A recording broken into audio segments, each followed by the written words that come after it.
Assalamu alaikum wa rahmatullahi wa barakatuh. This is Somia Ahmed, and this is today's assignment for the English coach. Reading the article and summarizing it is my assignment. So I'll try to do this with you. The article says, which is very interesting for me to read such an article, and I thank my clever instructor Somia Atif for picking this for me. Thank you so much, Sumaya. It says 7 things you never knew were slowing your child's progress in reading Quran fluently. So it's very important for me, like vital, to know what are the things are slowing our kids' progress in reading Quran fluently. Regarding kids, here the article says child's progress, and I can say that it's not only kids but even adults. Like it's about the foundation course, or it's about the beginner level. Okay, the beginner level. So first, before I start reading the article, let's have like a couple seconds to reflect and purify our intentions for Allah subhanahu wa ta'ala, why we're learning Quran and why we are trying to figure out what is slowing our kids and our learners progress in Quran, in reading Quran. We're doing this only for the sake of Allah ta'ala. We're not trying to show up. So they started by saying it's vital that you remain positive and encouraging. It's so important. So first, as we said, they are going to mention 7 things. First is not having burning desire to see it through, not having burning desire to see it through, which means to have a goal and to try your best to achieve it. And to make it realistic, you have to make it realistic and achievable as much as you can, to be able for the kid to achieve it and to be able to the kid to try to get it and to stay motivated and encouraged all the time. So first thing is not having burning desire to see it through. And it's very important to tell the kid, or to tell the learner that we are going to, like, this is our goal and this is our concentration, if I can say. Not making determined dua to get. We ask Allah subhanahu wa ta'ala for help. We ask Allah subhanahu wa ta'ala to strengthen us. We ask Allah subhanahu wa ta'ala to make it easy for us and for our kids and for all the learners. Next thing says using a broken system, which is a thing like I can see it clearly around me and I can relate, like I see many tutors and teachers, they are not qualified enough to teach qaida, and yet they do.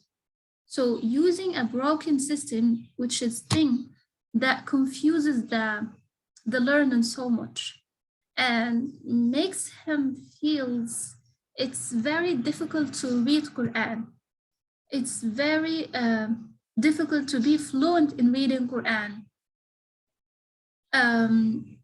However, Allah subhanahu wa ta'ala says, and we have certainly making it easy for you.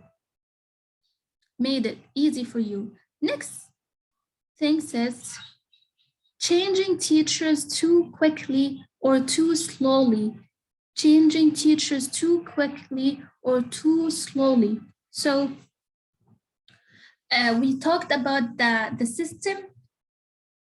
Part of the system is the book we are using, the teacher, and the madrasa, or the website, or the doxy.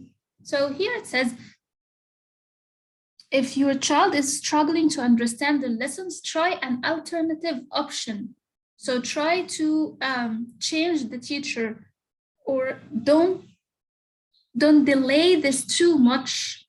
Don't delay to swap to another technique or another teacher or another madrasa too much till your learner or your child be depressed and upset. Mm-mm. Try to use the positive, like the madrasas or the tutors who has so much recommendations and positive results with their students. Lack of concentration in class. And here in this one, it says that it's about the food, what the kid is eating or what he eats before the class. Okay, makes him feel makes him feel down in the class or makes him active in the class. This is not, it's not only about kids here, it's also about the teacher himself. Here it says not enough revision at home, not enough revision at home.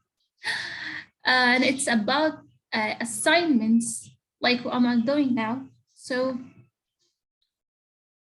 it isn't only about the teacher or the madrasa or the website or the live classes with the instructor, with your instructor.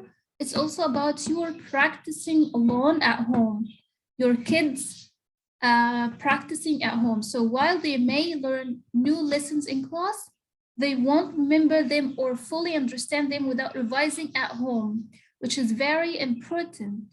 Repeating, even if you just repeat the same words with the kids that they talk today in their madrasa and their qaida, that makes so much difference in their level. Here it says, which is a very, very, very important thing, imbalance between praise and reprimand. Imbalance between praise and reprimand, which is very important actually. Like most of us are going too far to like we are just praising the kids like this despite whatever they did, okay? Or many other parents, they reprimand the kids, okay? So like encouraging them, and at the same time try to balance between the two things. Thank you so much for listening to me. For whoever listens to this, Assalamu alaikum.